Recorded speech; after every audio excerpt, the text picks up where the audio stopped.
So Europe is taking disinformation very seriously, of course, the EU. In the last year saw lots of developments from a policy point of view and also, of course, from a technological one.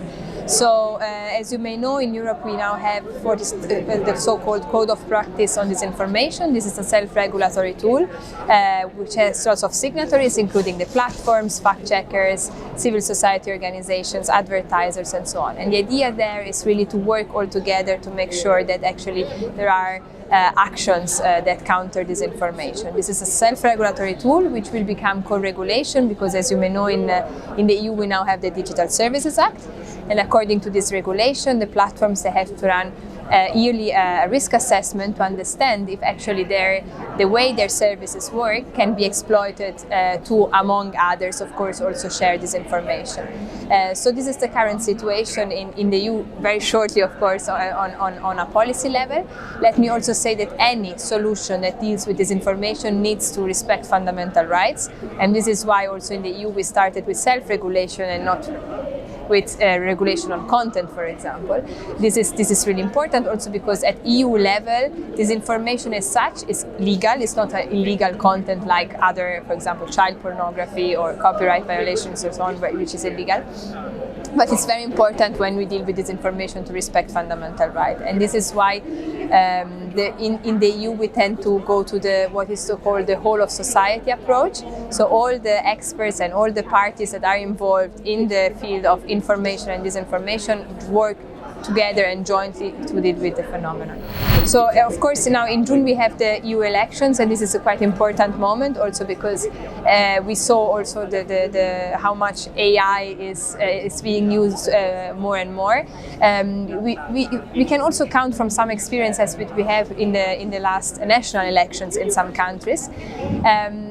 What I can tell you is that there are, of course, specific measures. For example, the European Commission recently issued guidelines for election integrity. There is the Digital Services Act, as I was saying. EDMO itself has built a task force that is actually focusing only on these upcoming elections. And so everything is getting ready in order to deal with disinformation narratives, which will be spread for sure. And they will focus on content, like on substance of the elections, but also on the procedures. What we saw in many countries is that there is disinformation also on how to vote. So this means that actually it's not only the right to get informed that is affected, but also the right to vote that is impacted by disinformation. So it's very important also for citizens to be aware about that. Tendentially, disinformation narratives, they are linked to information. So if there is a given piece of information on a given topic, disinformation follows on that. So what we expect is that disinformation on EU elections will be in any case linked to the local agendas. So if there's anything relevant in a given country, disinformation will be on that.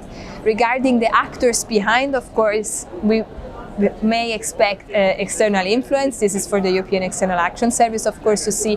But let's also mention that this is the EU elections have a clear, strong impact also nationally. So we may expect also domestic disinformation related to EU elections.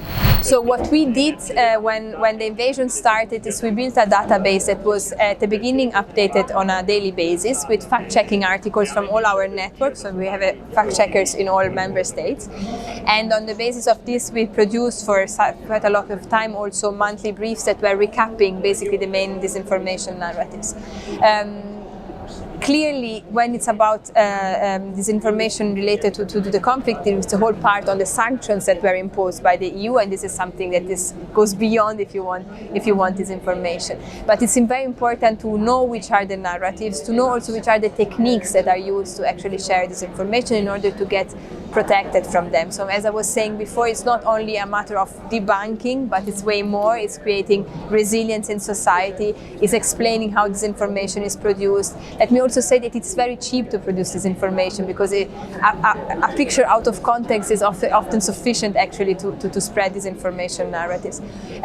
What we also did at a certain moment as EDMO, we had a task force on the conflict. And the task force, which was composed of a number of experts, very, very well-known experts, had the mission to understand actually if the whole setting was prepared and ready to deal with a situation like a conflict like this one? And the answer was yes and no, in the sense that we need, for example, way more research infrastructure to understand the phenomenon. We need to have way more coordination among all the bodies that are dealing with this information. We have to have more protection for journalists, because journalists and fact checkers are also psychologically can be heavily impacted by watching, for example, images related to conflict. So we have to make sure that they are protected. So there's a number of recommendations that this task force has produced, which we hope will be implemented, because this will make us more resilient in case of other conflicts or other crisis situations. So the first thing is continue doing the work you are doing. We need independent journalism, we need quality journalism. We know that the business models of media were impacted in the last years, but quality needs to be there, because quality versus clickbait, it's not an option. Citizens have the right to be informed, and so really I really want to push journalists to continue doing their work in the most independent and quality way, because this is really important. And also to all the people that are working behind the scenes in information, really need a strong, if you want, information environment. And also the same applies to the fact checkers, who are really doing an impressive work in the debunking. And I don't think that the journalism and fact checkers are actually exclude themselves. On the contrary, they can really be complementary.